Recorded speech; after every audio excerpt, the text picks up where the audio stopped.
드디어 예수님께서 약속하신 성령님이 임하시는 날이 되었습니다. 예루살렘을 떠나지 말고 아버지께서 약속하신 것을 기다리라 라고 말씀하신 그 예수님의 말씀을 붙잡은 제자들이 지난 10일 동안 오로지 기도에 힘쓰며 기다렸습니다. 그리고 그 기다림은 막연한 기다림이 아니었습니다. 그들은 예수님의 약속을 확실하게 믿고 있었습니다. 그 증거가 무엇이냐면 그들이 모여서 오로지 기도하기에 힘쓴 곳이 바로 예루살렘이었다라는 것입니다.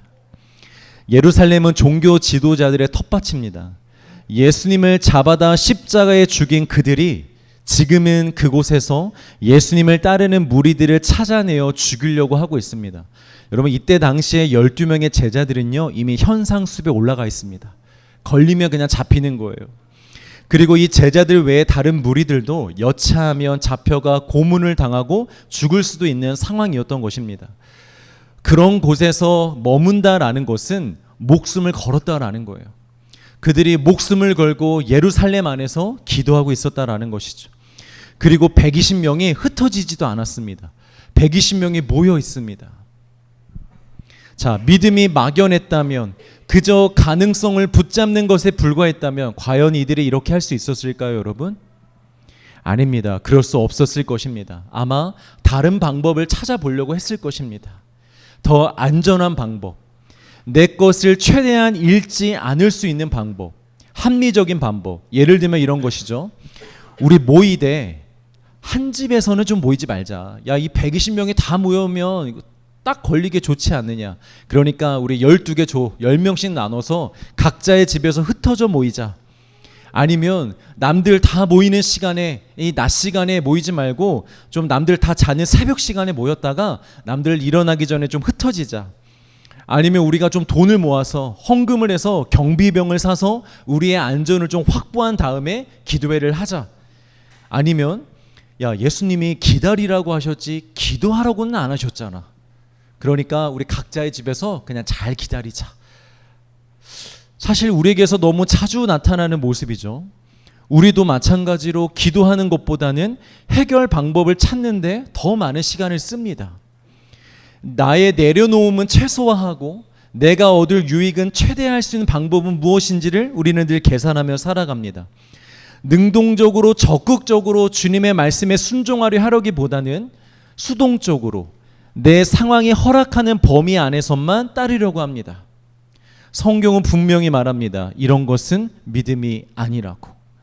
수동적으로 상황이 허락하는 범위 안에서만 늘 계산하며 내 유익을 따져가며 하는 신앙생활은 결코 믿음이 아니라고 성경이 분명히 말씀하고 있다라는 것이죠. 이런 행동은 잘못된 것이니 우리 행동을 똑바로 하자라고 말씀드리는 것이 아닙니다. 예수님의 말씀을 진실로 믿는다면 그렇게 행동하지 않으니 우리 함께 예수님을 진실로 믿자는 것입니다. 예수님과 예수님의 말씀을 진실로 믿는 자들은요, 여러분 단순합니다. 생각이 많지 않습니다. 고민이 깊지 않습니다. 다른 사람이 볼 때 그런 그 믿는 사람들이 미련해 보일지는 몰라도 그들에게는 확신과 정함이 있습니다. 또한 사람들이 볼 때 야, 저 사람 좀 두렵겠다, 걱정이 많겠다, 근심이 많겠다 할 것처럼 보인다 할지라도 오히려 그들에게는 담대함이 있습니다. 또 사람들이 볼 때 야, 쟤 저렇게 살면 안 될 텐데, 쟤 좀 오버하는 거 아니야? 좀 적당히 해야 되는 거 아니야? 저러다가 손해 볼 것 같은데 남들은 그렇게 보지만 그들에게는 주저함이 없습니다. 여러분 한번 생각해 보십시오. 실제로 초대교회 성도들과 같이 오늘날 그렇게 사는 성도들이 실제로 있다면 세상 사람들이 아니라 크리스천들이 그들을 볼 때 어떻게 볼 것 같으십니까? 우리 주변에 내 것을 내 것으로 여기지 않고 다 내어주는 거예요. 오직 복음과 예수만을 위해 사는 사람이 우리 주변에 있다고 생각해 봅시다. 정말 저런 삶을 본받아 나도 그렇게 살고자 결단하고 소망하며 기도할 사람들이 많을 것 같다고 생각하십니까? 아마 대부분의 성도들이 감동은 받을지언정 그들의 삶을 인정하고 칭찬은 할지언정 동시에 아마 큰 근심에 빠지게 될 것입니다. 정말 자주 제가 언급하지만 가장 확실한 예화이기 때문에 다시 한번 말씀드립니다. 부자 청년을 기억하시길 바랍니다. 가진 것을 다 팔아 가난한 자들에게 나누어 주라는 예수님의 말씀을 듣고 그 부자 청년이 어떤 반응을 합니까? 근심하며 돌아갔다고 합니다. 예수님이 분명 그의 질문에 정답을 주셨거든요. 이 세상에서 가장 중요한 답을 그에게 해주셨거든요. 그런데 평안을 얻고 기쁨을 얻고 돌아간 것이 아니라 근심을 얻고 돌아갔다고 합니다. 여러분, 원래 이 부자 청년은요, 지금까지 살면서 단 한 번도 제대로 근심하며 산 적이 없었을 것입니다. 누구보다 율법을 잘 지키며 살았고 세상에서는 성공한 사람입니다. 남부러울 것이 하나도 없는 사람이었습니다. 그래서 예수님께 나올 때도 아주 자신감이 넘치며 나왔습니다. 예수님, 저는 완벽합니다. 저는 율법도 다 잘 지켰고요, 신앙생활도 잘했고요, 저는 돈도 많이 가졌습니다. 축복도 많이 받았습니다. 저는 성공한 사람입니다. 그런데 제게 부족한 것이 있습니까? 그거 한번 말씀해 주십시오. 제게 부족한 게 있다면 제가 그것도 한번 바꿔보겠습니다. 이런 자신감으로 예수님께 나왔습니다. 그런데 그 예수님 한마디에 그의 인생은 갑자기 복잡해지기 시작했습니다. 그리고 인생 최대의 근심에 빠지게 되었습니다.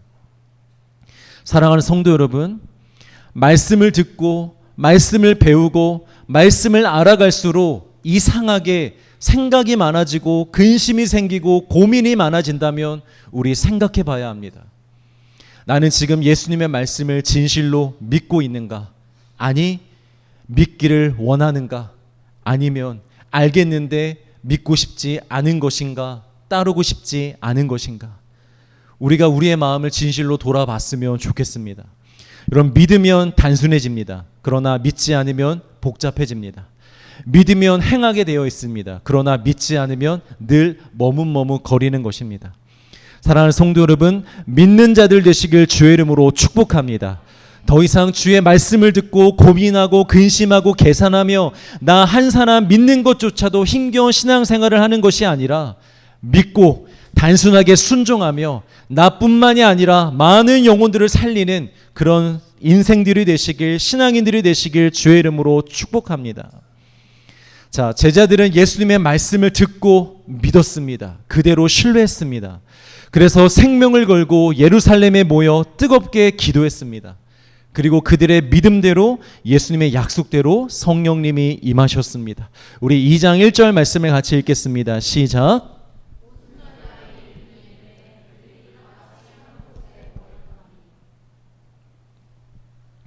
유대의 5대 절기 중 하나가 바로 오순절입니다. 이 오순절은 출애굽을 기념하는 유월절, 그 유월절 이후에 50일째 되는 날입니다. 그래서 다른 말로 칠칠절이라고도 합니다. 왜 칠칠절이냐? 77에 49. 그러니까 유월절부터 시작하여 49일이 지난 50일, 그 50일이 바로 오순절인 것이죠. 특별히 이 시기에는 곡식을 수확하는 시기로서 농사의 첫 열매를 하나님께 바치며 감사와 헌신을 드리는 절기입니다. 그런데 더욱더 중요한 한 가지 중요한 사실이 있습니다. 그것이 무엇이냐면 출애굽 당시에 이스라엘 백성들이 문짝에다가 어린 양의 피를 받아 죽음으로부터 뛰어넘어 구원함을 받잖아요. 출애굽을 하잖아요. 그리고 그 첫 유월절 이후 첫 오순절, 그 이후 50일째 되는 날에 이 유대인들이, 이스라엘 백성들이 시내산에서 하나님에게 무엇을 받냐면 율법을 받습니다. 그 오순절 때 시내산에서 하나님으로부터 율법을 받습니다. 그런데 여러분 잘 보십시오. 6월절에 진짜 어린 양이신 예수 그리스도께서 죽으시고 부활하신 그 부활절 이후에 첫 오순절 때 하나님의 백성들은 하나님으로부터 무엇을 받냐면 성령을 받는 것입니다. 우리 말씀 한번 찾아보겠습니다. 로마서 8장 2절 말씀. 자, 시작. 이는 그리스도 예수 안에 있는 생명의 성령의 법이 죄와 사망의 법에서 너를 해방하였음이라. 아멘. 자, 지금부터 잘 들어보시길 바랍니다. 성경이 말하는 율법의 역할은 무엇이냐면 우리의 죄가 드러나게 하는 것입니다. 우리가 죄와 사망의 법 아래에 갇혀 있음을 보여주는 게 율법입니다. 그러니까 시내산에서 율법을 받은 것이 이 구속사적인 관점에서 어떤 의미가 있는 것이냐면 공식적으로 우리가 죄와 사망의 법 아래에 있음이 선포되는 날입니다. 첫 유월절이 지난 첫 오순절 때 받은 율법이 너희들은 죄와 사망의 법 아래에 있는 거야 라는 의미에서 율법을 주셨던 것입니다. 자, 그리고 이제 부활절의 첫 열매이신 예수 그리스도로 말미암는 구원이 이루어진 뒤에 첫 오순절에 성령의 임함으로 말미암아 이제는 우리가 새로운 법, 생명의 법, 성령의 법 아래에 있음이 공식적으로 선포되고 있는 것입니다. 할렐루야. 여러분, 이 나라의 정권이 바뀌고 법이 바뀌어도 국민들의 삶이 많이 바뀌잖아요. 하물며 율법 아래에 있던 자들이 이제는 성령의 법, 생명의 법 아래에 들어가게 됐는데 여러분 안 바뀌겠습니까? 영적인 나라가 바뀌고 영적인 법이 바뀌었는데 여러분 우리의 삶이 변화되지 않겠습니까? 세상을 바라보는 세계관이 바뀝니다. 모든 현상을 이해하는 우리의 가치관이 바뀝니다. 사람을 대하는 인간관이 바뀌고 우리의 물질관, 경제관, 삶의 목표, 소망, 태도, 습관 이 모든 것들이 반드시 바뀌게 되어 있습니다. 완벽하게 하루아침에 싹 바뀌는 것은 아니다 할지라도 개인 차이가 조금씩 있다 할지라도 분명한 것은 성령의 사람들은 바뀐다라는 것입니다. 주변에서 누구나 알아볼 수 있도록 야, 쟤 뭔가 바뀌었다. 쟤 뭔가 변화가 있다. 쟤 성령 받았다. 하나님이 함께하고 계시다. 주변 사람들이 누구나 이렇게 알아볼 수 있을 정도로 나 또한 확연하게 볼 수 있을 정도로 내가 정말 변했구나. 내가 바뀌었구나. 라고 할 수 있을 정도로 우리는 변해 간다라는 것입니다. 그런데 만약에 여전하다. 여전히 나는 내 삶은 세상 사람들과 비슷하고 내가 예수님을 영접했다고 믿고 있는 그 시점 이전의 삶과 지금의 삶이 비교했을 때 크게 달라지지 않았다면 여러분 stop and think and pray 멈추고 생각하고 돌아보고 기도하셔야 됩니다. 난 정말 구원을 받은 사람인지 나 정말 그리스도인인지 내 안에 정말 성령님이 계신지 우리는 멈추고 돌아보고 기도해야 된다라는 것입니다. 왜냐하면 성령으로 거듭나야만 우리의 존재도 우리의 인생도 진짜가 되기 때문입니다. 진짜 생명을 가지고 참된 평안과 행복을 누리며 의미가 있는 삶을 살 수 있는 것입니다. 그리고 남기는 인생이 되는 것입니다. 여러분, 성령이 없는 삶은 기록되지 않습니다. 남지 않습니다. 다 썩고 없어집니다. 그러나 성령으로 산 인생은 하늘에 다 기록이 됩니다. 어떻게 살았는지, 무슨 일을 행하였는지, 무슨 열매를 맺었는지 그것이 하늘에 다 기록이 되어져 있다라는 것이죠. 여러분, 기록에 남기는 인생들 되시길 주의 이름으로 축복합니다. 내 인생이 다 썩고 없어지고 사라지는 인생이 아니라 하늘에 다 기록되어져 남겨져 내가 죽고 예수님을 만났을 때 이런 삶을 살았구나 하며 그 추억의 페이지를 펼칠 수 있는 인생들이 되시길 축복합니다. 자, 다시 말씀으로 와서 드디어 성령님이 임하시는데 그 현장에 어떤 일들이 일어나는지 우리 하나씩 살펴봅시다. 2장 2절 같이 읽겠습니다. 시작.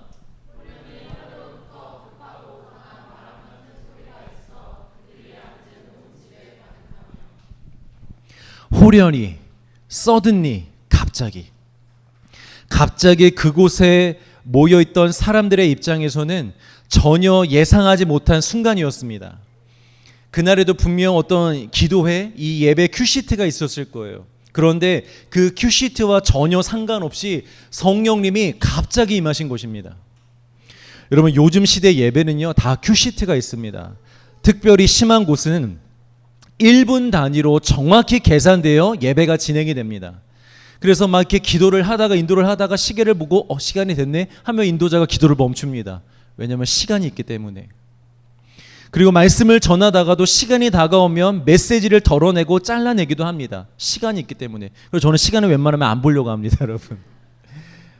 그리고 그 큐시트는 다 계산된 순서입니다. 어떤 계산으로 된 순서들이냐면, 자, 찬양으로 우리 성도들의 마음을 딱 열고 말씀으로 그 열린 마음을 다 뒤집어 놓은 다음에, 자, 이제 반주를 깔고 조명을 끄고 뜨겁게 주여 삼창하라고 기도하면 끝. 성령님이 임하시고 역사하시면서 뭔가 변화가 일어나겠지 하는 이런 계산에서 나오는 예배 순서들입니다. 실제로 목회자들이 예배를 준비할 때 그런 생각을 하고 그런 생각을 품고 예배를 준비합니다. 아, 이때쯤 되면 성령 역사하시고 은혜가 임하고 우리 성도들은 눈물을 흘리고 뭔가 일어나겠지? 그러고 나서 늘 실망하죠. 자, 재밌는 것은 성도들도 비슷한 생각을 한다는 것입니다. 어차피 은혜 받는 시간은 설교 시간 아니면 찬양 시간. 그래서 설교와 찬양 시간에는 집중하지만 그 외의 시간에는 살짝 집중력이 떨어집니다. 그런데 그래도 괜찮다고 생각합니다. 왜냐하면 은혜 받는 시간은 말씀과 찬양 시간이니까. 그래서 설교 시간에 문자 보내는 것은 조금 거시기한데 뭐 참회 기도 시간이나 대표 기도 시간에 잠깐 딴짓하는 것은 그래도 괜찮다고 생각하는 것이죠. 혹시 찔리는 분 계십니까? 회개하시길 바랍니다. 그러나 여러분, 성령은 바람이십니다. 바람. 여러분, 바람을 맞을 때 우리가 그 바람이 정확히 어디서 불어오는 것인지 우리가 알 수 있습니까? 모릅니다. 일기예보에 바람이 분다고 했었어도 내가 지금 맞고 있는 바람이 어디서 불어오는 건지 우리 정확히 알지 못합니다. 또 여러분, 언제 불어올지도 미리 알 수 있습니까? 모릅니다. 그저 바람이 우리 몸을 스칠 때 바람이 지금 불고 있구나. 그때만 우리가 알 수 있습니다. 여러분, 이와 같이 성령도 어디서 오는지 언제 오는지 알 수 없다고 합니다. 설명할 수 없다고 합니다. 요한복음 3장에 보면 니고데모와 예수님의 대화 장면이 나오는데 예수님께서 사람이 성령으로 거듭나지 않으면 하나님 나라에 들어갈 수 없다고 니고데모에게 말씀을 하십니다. 그런데 그 말씀을 하시면서 성령에 대해서 이런 말씀을 하십니다. 요한복음 3장 8절 시작. 바람이 임의로 불매 내가 그 소리는 들어도 어디서 와서 어디로 가는지 알지 못하나니 성령으로 난 사람도 다 그러하니라. 아멘. 바람이 어디서 언제 어떻게 불어오는지 알 수 없는 것처럼 성령을 받은 사람도 다 그렇게 받는다라는 거예요. 어디 갔더니 어느 집회에서 어떻게 받았다더라. 어떤 목사님이 설교하실 때 받았다더라. 수련회 때 받았다더라. 어떤 시간에 받았다더라. 이렇게 누구든지 알 수 없을 만큼 성령님은 그렇게 갑자기 역사하신다라는 거예요. 한 사람 한 사람의 영혼에. 왜 그렇게 역사하실까요, 여러분? 왜 바람과 같이 그렇게 역사하시는 걸까요? 아무도 알아채지 못하게. 뭐 비 정도만 돼도 좀 예상할 수 있을 텐데 왜 전혀 예상하지 못할 바람과 같이 임하는 것일까요? 그 이유가 무엇이냐면 성령은 전적인 하나님의 주권적 역사이기 때문입니다. 사람의 어떠함으로 얻을 수 있는 것이 아니라 주시고자 하는 하나님에게 모든 것이 달려있기 때문입니다. 어떤 방법과 조건이 갖춰지기만 하면 자판기에서 음료수가 딱 하고 나오듯이 그렇게 임하는 것이 성령이 아니라 성령을 주시는 하나님의 주권적인 영역에서 이루어지는 100%의 하나님의 역사임을 우리로 하여금 알게 하시기 위함입니다. 제가 이정교회에서 2년차 때 수련회를 갔을 때 일입니다. 수련회 전부터 마음이 뜨거웠고 그 어느 때보다 열심히 수련회를 준비했습니다. 기도로 준비하면서 왠지 모르게 이번 수련회 때에는 성령의 역사가 일어날 것만 같았습니다. 그런 믿음을 하나님이 저에게 주셨습니다. 막 청년들이 뒤집어지고 방언을 받고 눈에 보이는 변화가 일어날 것이라고 확신했습니다. 그래서 중보기도팀을 만들었습니다. 원래는 그런 적이 없는데 중보기도팀을 만들어서 수련회 하루 전날 미리 그들을 집어넣었습니다. 금식하며 기도하라고, 성령님이 역사하실 거라고. 그렇게 미리 들어가 같이 기도했습니다. 물론 저도 같이 들어갔습니다. 그들만 들여보내지 않았습니다. 그렇게 열심히 기도했습니다. 그리고 수련회 중에 가장 중요하고 누구나 기대하는 마지막 날 밤 집회가 열렸고 나름 뜨겁게 예배가 드려졌는데 생각하던 그런 역사들은 일어나지 않았습니다. 아직 성령의 특별한 역사가 일어난 것 같지 않은데 우리 청년들이 금방 기도의 자리를 끝내고 다 야식을 먹으러 나갔습니다. 보통 수련회 때 야식은 치킨이나 떡볶이로 하는데 그때는 제가 우겨서 특별히 돌큐, 돌아가는 바베큐로 준비했었거든요. 그때 여러분 계신 사람이 있을 것 같은데 여기 리더들. 그때 속으로 그랬습니다. 아닌데 아직인데, 분명히 역사가 일어날 텐데, 지금 바베큐를 먹고 있을 때가 아닌데, 지가 바베큐 먹자고 해놓고 바베큐가 먹고 있을 때가 아니라고 제가 그렇게 생각하고 있던 찰나에 제가 문자를 하나 남겼습니다. 우리 부서 전체 단톡방에. 사랑하는 청년 여러분, 괜찮으시다면, 감동이 있다면 바베큐를 내려놓으시고 기도하러 다시 들어오십시오. 여러분, 무슨 감동이 있었겠습니까? 뭐가 괜찮았겠습니까? 그냥 들어오라는 소리겠죠. 또 우리 청년들이 매우 착합니다. 그 말을 듣고 또 들어왔습니다. 한 정확히는 모르겠는데 한 30-40명의 우리 부서 청년들이 바베큐를 내려놓고 들어와서 저랑 같이 또 2시간을 그렇게 뜨겁게 기도했습니다. 그때 여러분, 이 초대교회 때와 같은 성령의 역사가 일어났을까요? 노코멘트로 답을 대신하겠습니다.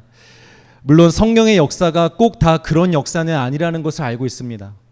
분명 그날 청년들의 기도를 하나님께서 받으셨을 것이고 청년들도 은혜를 받고 기도의 응답을 받은 줄로 믿습니다. 또 그날 집회를 통하여 예수님을 믿지 못하던 자들이 예수님을 믿게 된 줄도 믿습니다. 그러나 그때 당시에 저의 행태는 정말 부끄럽습니다. 지금도 이불을 차고 싶을 정도로 제 자신이 너무 부끄럽습니다. 그때 저의 마음은 그랬습니다. 내가 이렇게 믿음으로 열심히 예배를 잘 준비하고 그런 분위기를 잘 만든다면, 포기하지 않고 끝까지 간절히 기도한다면 성령님이 역사하시겠지, 눈에 보이도록 임하시겠지 라고 나는 생각으로 그것을 눈으로 보고 싶어서 청년들에게 당장 바베큐를 내려놓고 기도하자고 소리쳤던 제 자신이 너무나 부끄러웠습니다. 그리고 그게 잘못됐다라는 것을 깨닫게 되었고 인정하게 되었습니다. 성령은 그렇게 임하는 것이 아니라는 것을. 성령은 바람입니다. 언제 어디서 임하실지 목회자도 모르고 우리 다 모릅니다. 꼭 설교 후에 찬양을 부르고 기도회를 할 때 임하는 것이 아닙니다. 여러분들이 주일 예배를 드리러 오는 차 안에서도 성령님은 임하실 수 있습니다. 믿음의 고백 시간에도 임하실 수 있습니다. 그리고 성령은 꼭 유명한 집회, 유명한 강세, 설교 시간에 임하는 것이 아닙니다. 지극히 평범한 예배 가운데도 임하실 수 있습니다. 자, 꼭 예배 시간에만 임하는 것도 아닙니다. 여러분들이 각자의 삶에서, 일터에서 기도하실 때도 임할 수 있고, 내 골방에서 내가 기도할 때도 임할 수 있고, 차 안에서 운전하며 기도할 때도 임하실 수 있습니다. 새벽에 눈 뜨자마자 내가 하나님을 부를 때에 그때에도 임하실 수 있습니다. 심지어 길을 걷다가도 성령은 임하실 수 있습니다. 그러나 중요한 것은 무엇이냐? 아무 때나 아무에게나 임하지는 않는다라는 것이죠. 성령을 받을 자가 진실로 그 약속을 사모하며 항상 깨어 기도하고 있을 때, 그때 그 사람에게 맞춰서 하나님의 때에 성령은 임할 줄 믿습니다. 여러분, 방법과 장소와 사람에게 집중하지 마십시오. 우리가 붙들어야 할 것은 오직 하나님의 약속입니다. 진실로 믿고 구하고 찾고 두드리고 있으면, 포기하지 않고 계속해서 여러분들이 기도하고 있다면 반드시 하나님의 때에 하늘로부터 성령이 임하실 줄 믿으시길 바랍니다. 자, 그리고 또 한 가지 성령을 바람이라고 표현하는 중요한 이유가 있습니다. 창세기에 보면 하나님이 인간을 창조하셨잖아요. 처음에 흙으로 사람을 만드셨죠. 그러나 아직 그때까지는 생명이 아니었다고 합니다. 그리고 그때 하나님이 그 코에 생기, 바람을 불어넣으시자 그가 생명이 되었다고 합니다. 여기에 나오는 이 생기라는 단어의 히브리어가 니시맛 하임이라는 단어인데 그 뜻이 숨 또는 바람이라는 뜻입니다. 그러니까 하나님에게서 불어오는 바람, 이 바람은 하나님의 영을 나타내는 것으로서 인간에게는 생명을 의미하는 것입니다. 하나님의 영이 곧 생명인 것입니다. 우리 창세기 6장 3절 앞부분에 같이 읽어볼까요? 시작.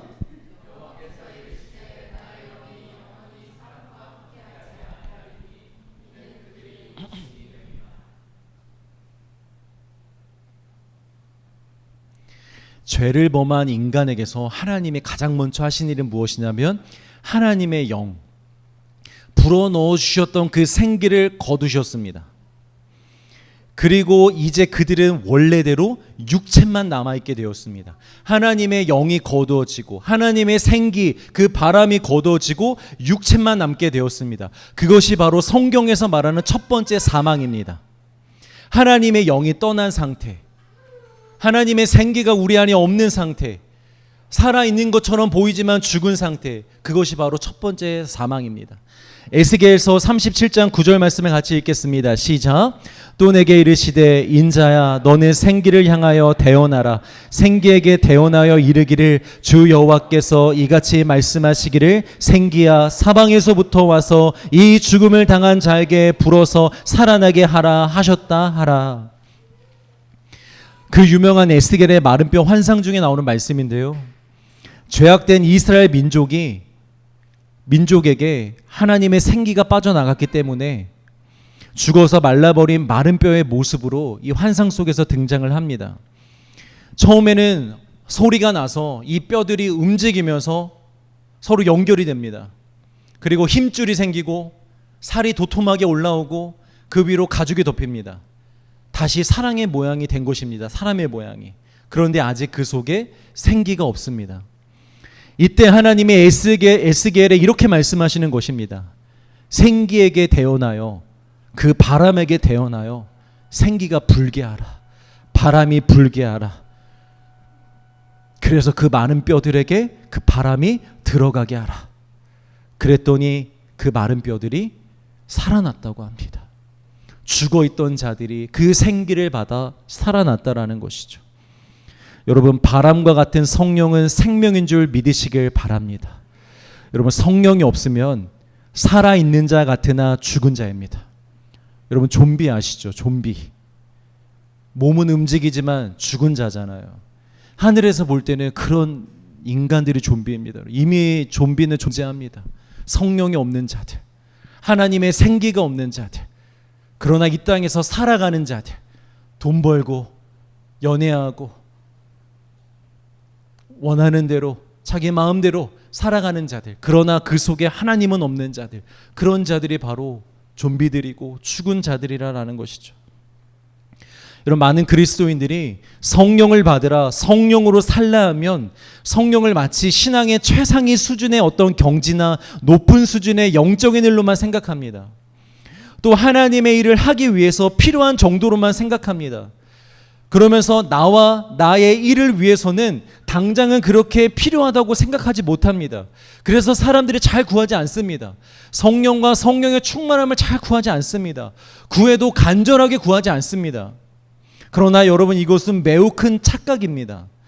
성령은 신앙의 고수들에게만 허락되는 그런 신앙의 레벨을 나누는 기준도 아니고 교회와 하나님의 일에만 필요한 그런 능력이 아닙니다. 여러분, 성령은 내가 사느냐 죽느냐입니다. 성령은 내가 진짜냐 가짜냐입니다. 성령은 우리가 구원을 받느냐 받지 못하느냐입니다. 성령은 지극히 나의 일이고 나의 생명입니다. 여러분, 믿으시길 바랍니다. 남의 일이 아니고 수준이 아닙니다. 내 생명입니다. 우리의 생명이 거기에 있습니다. 성령을 받으셔야만 합니다. 내 안에 성령이 계셔야만 됩니다. 그 생기가 나한테 불어와야 됩니다. 그래야 우리가 사는 것입니다. 성령을 사모하십시오. 성령을 받아 참된 생명으로 거듭나시길 주의 이름으로 축복합니다. 우리 사도행전 2장 3절 말씀을 같이 읽겠습니다. 시작.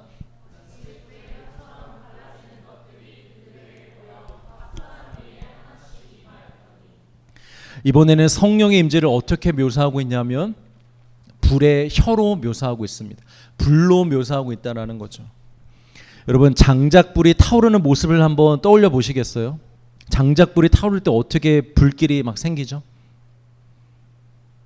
좀 추잡하지만 제가 흉내를 내보자면 뭔지 아시겠죠, 여러분? 불이 막 이렇게 타올랐다 이러잖아요. 이 모습이 마치 혀가 낼름거리는 것 같다고 하여 이걸 불의 혀라고 합니다. 그러니까 작은 촛불이 아니라 강하고 생생하게 움직이는 불길을 가리키는 것입니다. 성경에서 불이 상징하는 것들이 몇 가지가 있는데, 첫 번째로 불이 상징하는 게 뭐냐면 하나님의 임재입니다. 구약에서 하나님은 종종 불로 이스라엘 백성들에게 나타나셨습니다. 광야에서 모세를 부르실 때 하나님은 떨기 나무에 불로써 임하셨습니다. 그리고 이스라엘 백성들을 인도하실 때는 밤에 불기둥으로 함께 하셨습니다. 또 시내산에서 이스라엘에게 율법을 주실 때도 불로써 그 자리에서 임재하셨습니다. 여러분 기억하십시오. 성령은 단순히 어떤 특별한 능력이나 힘이나 영향력이나 영적 무기나 영적 현상이 아닙니다. 성령은 하나님이십니다. 온 우주의 주인이시자 모든 만물의 창조주 하나님, 지금도 살아계신 하나님, 그 하나님이 바로 성령으로서 우리 안에 임재하시는 것입니다. 구약에 보면 선지자들과 이스라엘 백성들이요, 하나님의 임재를 간절히 구하는 장면들이 많이 등장합니다. 시편 42편 1절을 같이 읽겠습니다. 시작. 하나님이여 사심이 시냇물을 찾기에 갈급함 같이 내 영혼이 주를 찾기에 갈급하나이다. 시편 42편의 저자가 누군지는 정확히 모르겠지만 상황은 이렇습니다. 이전에 하나님의 임재 안에서 그 임재를 강하게 느끼며 감사와 기쁨으로 잘 살던 때가 있었습니다. 그런데 어느 순간부터 하나님의 임재가 느껴지지 않습니다. 삶에 고난이 닥치고 어려움이 닥치면서 하나님의 임재가 느껴지지 않는 것입니다. 마치 하나님이 계시지 않은 것처럼 매우 이 마음속에 공허함이 느껴지기 시작했습니다. 주변 사람들이 말합니다. 너의 하나님이 어디 가셨느냐? 너와 함께하는 것이 맞냐? 라고 질문합니다. 이때 저자가 이 고백을 하는 것입니다. 목마른 사슴이 시냇물을 찾기에 갈급함같이 내 영혼이 주의 임재를 간절히 원합니다. 주님, 다시 한번 나에게 임재하여 주시옵소서. 나 주님 없이는 못 삽니다. 주님과 함께하지 않으면 주님 전 살 수가 없습니다. 주님, 저에게 다시 한번 임재하여 주시옵소서. 그렇게 간절히 주님을 찾는 장면입니다. 제가 이번 두마게티 선교 때 하루는 제가 현지 사역자들하고 이 땡볕에서 배구를 한 적이 있습니다.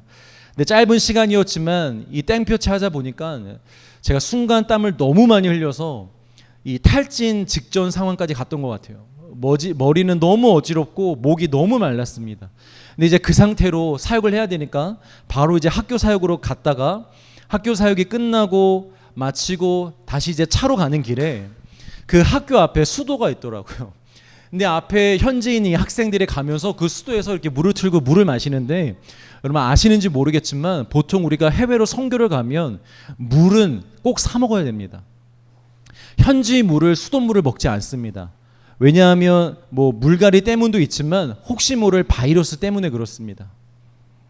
그런데 제가 너무 목이 말라서 정말 그 순간에 아무 생각 없이 그 현지 학생처럼 그 수돗물을 틀고 그걸 마셨습니다.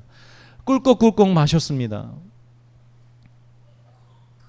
큰 문제는 없었지만 한 이틀 동안 이상하게 배가 아픈 것 같고 뭔가 배에서 막 움직이는 것 같은 거예요.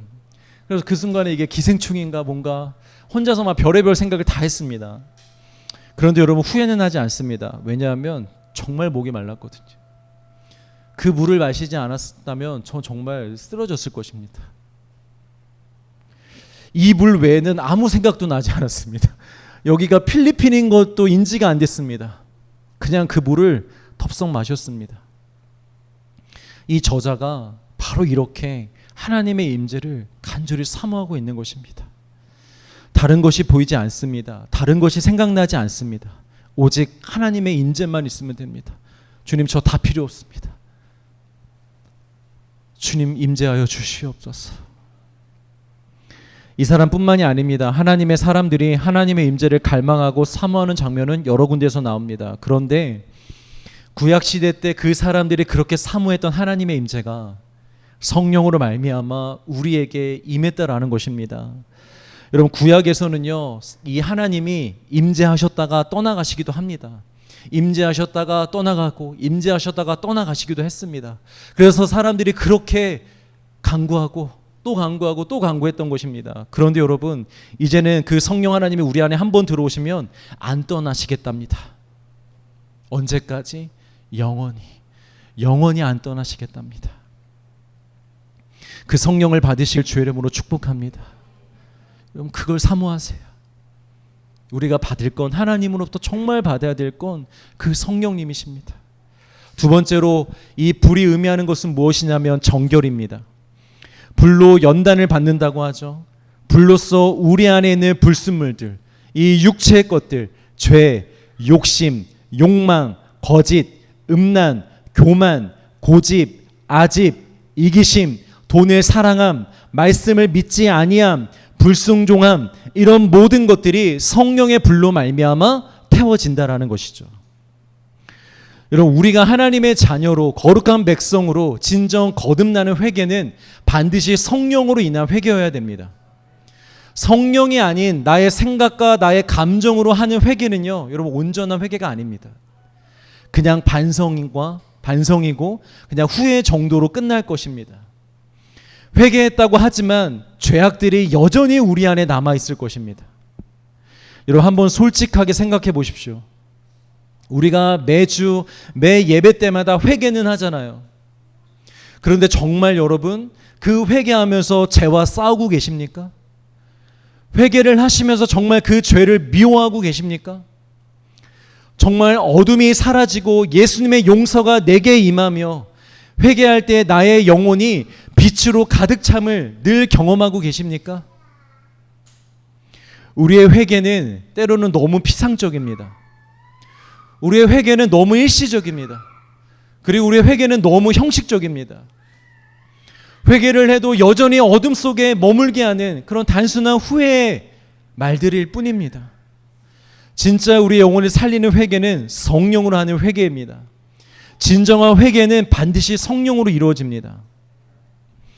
우리의 관점과 느낌에서는 진정으로 회개할 때 성령이 임하시는 것처럼 보일 수도 있고, 성령이 임하셔야 진정한 회개가 나오는 것처럼 보일 수도 있습니다. 그런데 둘 다 맞는 말입니다. 가능합니다. 다 성령 하나님의 역사입니다. 핵심은 무엇이냐?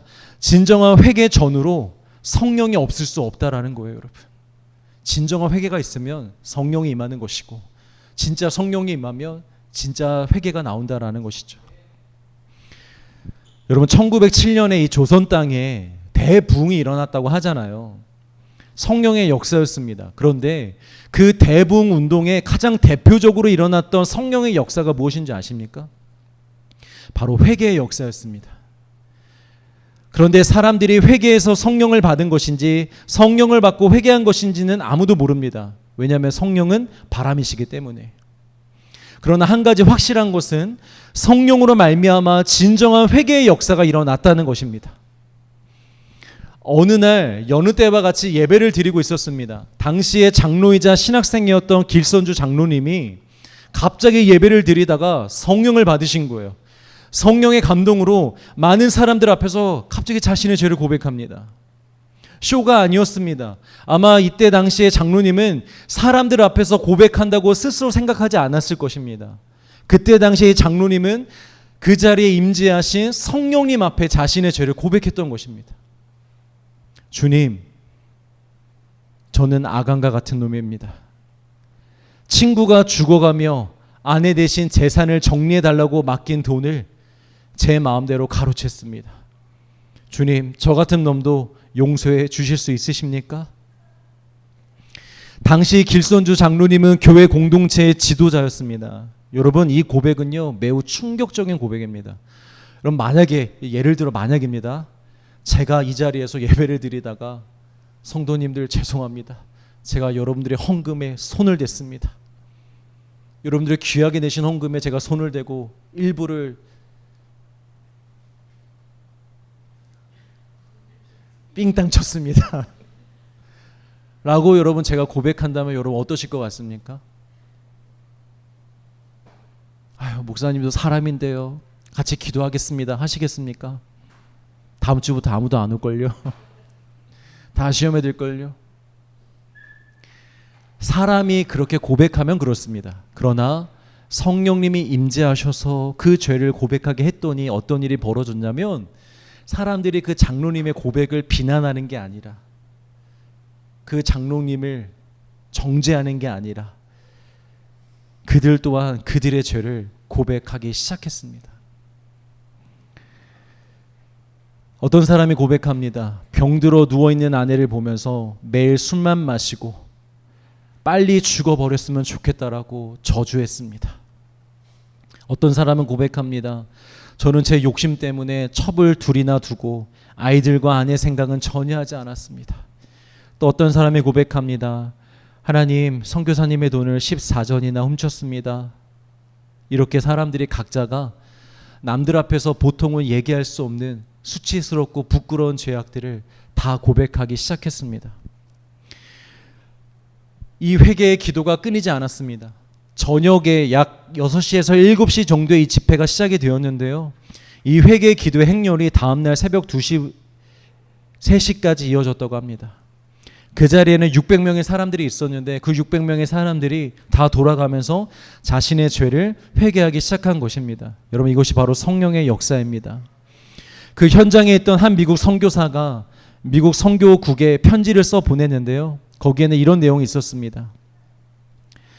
장대영 교회에서 모인 지난밤 집회는 최초의 절대적인 성령의 권능과 임재의 현시였습니다.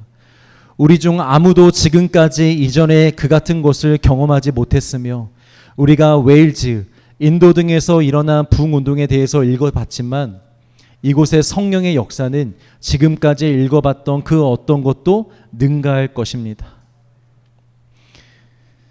사랑하는 성도 여러분, 우리 가운데 이런 진정한 회개의 부흥이 일어나기를 주의 이름으로 축복합니다. 아무리 우리가 감추고 산다고 한들 여러분, 그것이 무슨 의미가 있겠습니까? 하나님은 다 아시는데.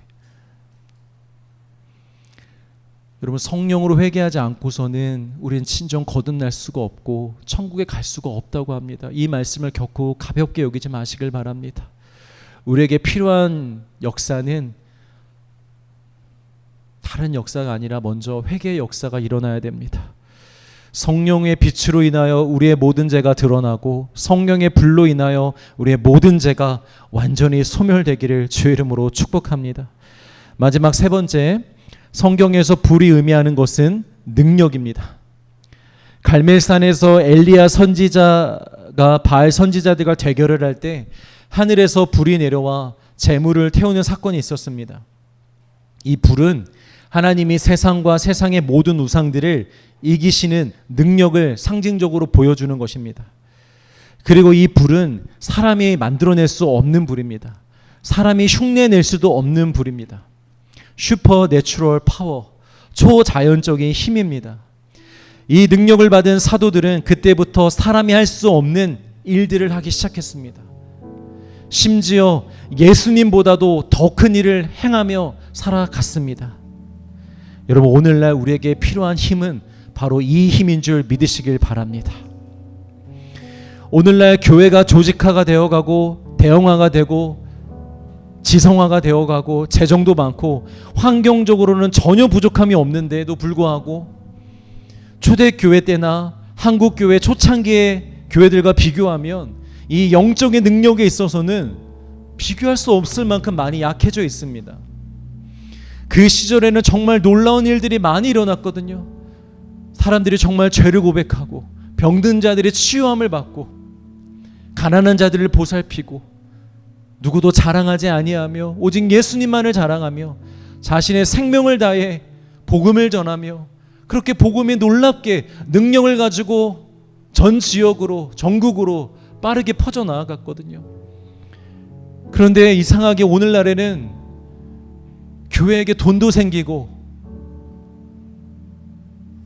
힘도 생기고 많은 것들이 주어졌음에도 불구하고 이제 더 이상 그런 역사가 일어나지 않고 있습니다. 이유는 하나입니다. 성령의 부재입니다. 교회가 성도들이 성령의 능력이 아니라 사람의 힘과 생각과 지혜와 방법과 돈을 의지하기 때문에 교회 안에서 이런 역사들이 일어나지 않는 것입니다. 미국의 한 대형 교회를 담임하는 목사님이 어느 날 이런 생각을 했답니다. 혼자 이렇게 있다가 이런 생각을 한 거예요. 야, 우리 교회에 참 이렇게 엘리트들도 많고 부자들도 많고 이렇게 교회 자원들도 많은데 야, 저 사람들이 예수님을 믿고 회개하여 돌아온다면 얼마나 큰 일을 우리가 할 수 있을까? 이렇게 생각을 했답니다. 여러분 어떠십니까? 이 생각을 들으시고 이 생각이 좋은 생각처럼 느껴지십니까? 그런 생각을 가지고 어느 날 기도하는 중에 성령님께서 가르쳐 주셨답니다. 이 목사님 성함이 데이빗이었는데, 데이빗, you are wrong. 너 틀렸어. 너 지금 잘못돼 있어. 나는 이 교회가 얼마나 많은 자원이 있는지 전혀 상관하지 않아. I don't care. 신경 쓰지 않아. 교회에 엘리트가 없고 돈도 없고 건물도 없고 조직도 부실하다 할지라도 나의 불이 임하면 나는 너희를 통해서 세상을 바꿀 수 있어. 여러분, 보통 우리의 생각과는 너무 다른 거죠. 우리는 보통 그렇게 생각합니다. 자원이 있어야 된다고, 똑똑한 사람들이 교회에도 좀 있어야 된다고, 재정이 좀 있어야 된다고, 시스템이 잘 갖춰져야 된다고. 우리 인생을 봐도 우리 그렇게 생각하죠. 좀 모아둔 돈도 있고 스펙도 있고 도와줄 사람도 있고 환경이 좀 갖춰져야만, 그래야만 교회도 나도 뭔가 할 수 있다고 생각합니다. 그러나 주님은 말씀하십니다. 단호히 말씀하십니다. You are wrong. 사랑하는 아들아, 딸아, 틀렸어. 아니야. 너희들에게 필요한 건 오직 하나야. 슈퍼내추럴 파워, 성령의 권능, 성령의 능력. 여러분, 진짜 능력을 사모하시길 바랍니다. 우리에게 이 능력이 필요합니다. 현실과 상황을 초월하여 역사하는 힘, 그 힘이 우리에게 필요합니다. 여러분, 정말 필요합니다. 여러분, 믿으시길 바랍니다. 여러분, 이 자리에도 오늘 우리 얼마 되지 않은 성도들이지만 이 안에도 얼마나 많이 현실 속에서 아픔이 있고 괴로움이 있고 어려움이 있으십니까? 신앙생활을 하는데 여러분 괴로우시잖아요. 마음이 힘드시잖아요. 이 현실 앞에 마음이 늘 무너지시잖아요. 아무리 기도해도, 예배를 드려도, 선교를 가도 마음이 어려우시잖아요. 여러분, 세상의 것으로는 이게 해결이 안 됩니다. 여러분, 문제도 안 풀리고 내 마음도 해결이 안 됩니다. 이걸 해결할 수 있는 건 이 현실과 상황을 초월하는 그 힘밖에 없습니다. 그 힘이 바로 성령님이십니다. 성령님이 임하시면 우리의 상황은 바뀌게 될 줄 믿습니다. 이 상황을 초월하는 능력이 나오게 될 줄 믿습니다. 그 현실이 바뀌지 않으면 내 마음이 바뀔 것입니다. 더 이상 이것 때문에 괴로워하거나 두려워하거나 걱정하거나 염려하거나 근심하지 않는 능력이 내 안에 생기게 될 줄 믿습니다. 여러분, 그 힘을 우리 사모합시다. 그 힘을 믿고 믿음으로 기도하고 기다린다면 그 힘을 주신답니다. 여러분, 이 시대도 마찬가지입니다. 이 시대에 너무 마음이 아픈 건 성도들도 그렇게 얘기한다라는 거예요. 기도한다고 뭐가 달라지겠느냐, 기독교인이 운동을 하고 일어나서 데모를 해야 되지 않겠느냐, 소리를 내야 되지 않겠느냐라고 말합니다.